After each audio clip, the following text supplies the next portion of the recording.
What's happening, guys? Welcome back to the channel. Let's talk about that Francis Ngannou PFL deal. So yup, after shopping around, after multiple meetings, negotiations, Francis Ngannou finally has settled with PFL. It looks like that's going to be his home base, at least for the next couple of fights. So some of the specifics as far as my knowledge, I'm going to read them off. So this deal is supposed to be for 2 or 3 fights, a guarantee of a 7-figure fight purse for each match, a split of the event profits. There's a signing bonus or a salary associated with a brand ambassador. That's Francis taking that position. Francis has the ability to have his own sponsors in the cage. It's a non-exclusive contract, which means he could take a big boxing match, which is awesome. No champions clause or other extensions. And finally, a minimum salary for his opponent. And I'm reading like $1 million and $2 million. Wow. Now, to my understanding, PFL is not as big as the UFC. Maybe I'm inaccurate with that, but I don't think their pockets are as deep as the UFC. Certainly not their popularity, but they managed to secure Francis Ngannou. And Francis got everything he was looking for. I mean, part of the issue with the UFC contract wasn't necessarily the money, because they were going to pay him handsomely. It was the other things attached to the contract, things that he wanted. They couldn't come to terms, so they parted ways. Francis had dealings with BKFC. That didn't work out. Francis had dealings with One. That didn't work out. Chatri came out and said that it wasn't the money aspect. It was the extras that Francis was asking for. And it seemed like he kind of painted Francis in a bad light. Francis remained quiet. I mean, there was a lot of speculation online.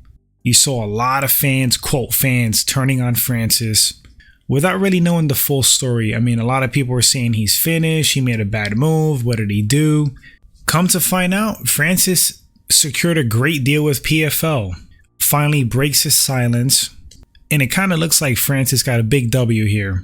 I'd imagine Dana White is not too happy, because he probably will want Francis coming back to the UFC without any kind of leverage, basically begging for his job back.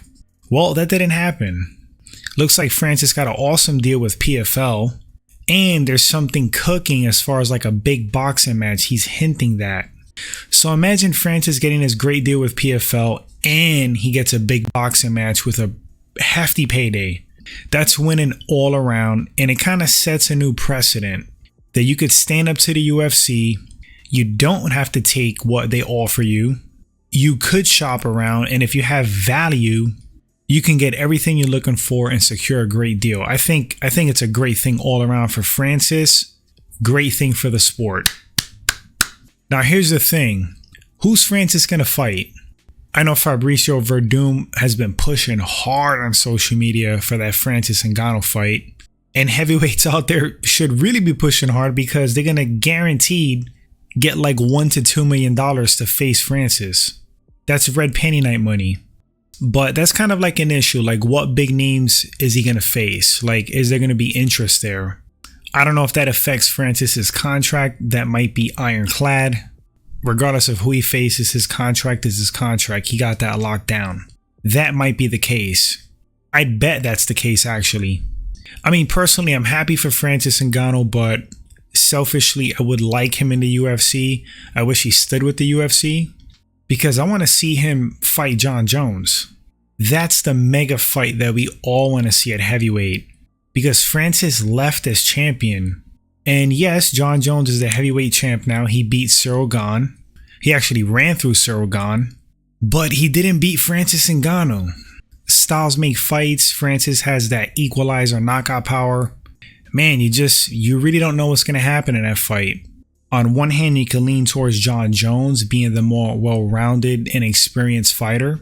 Then on the other hand, you have an absolute beast in Francis Ngannou that is one strike, one punch away from beating anybody. And it can happen in a blink of an eye. So again, for selfish reasons, man, I wish Francis was still in the UFC. It's the biggest MMA organization. Certainly great fights for him, but he secured a really great deal. And again, I think it's just great for the sport overall. It shows you can stand up to the machine, to the biggest organization in the sport, basically, and you could come out on top. Francis seems to have gotten everything he's looking for. I'm really happy for the guy because it didn't look good for him. But I think he's a very smart man. He's very calculated. His patience, self-belief, and planning seems to have prevailed. So hat is off to you, Francis. Great job. Again, I wish it was in the UFC. Maybe at some point we could see Jon Jones versus Ngannou. We'll see. But guys, let me know in the comment section, what do you think about this deal? What do you think about Francis signing with PFL? Are you surprised? Do you think it's a good deal for him? What do you think this means for the sport? What do you think this means for people wanting to leave the UFC and negotiate at other places? I think it's an overall great thing again. Eager to read your thoughts. Thanks for watching the video, guys. If you enjoy the content, first time at the channel, hit that like and subscribe button. Appreciate it. And I'll catch you all on the next segment.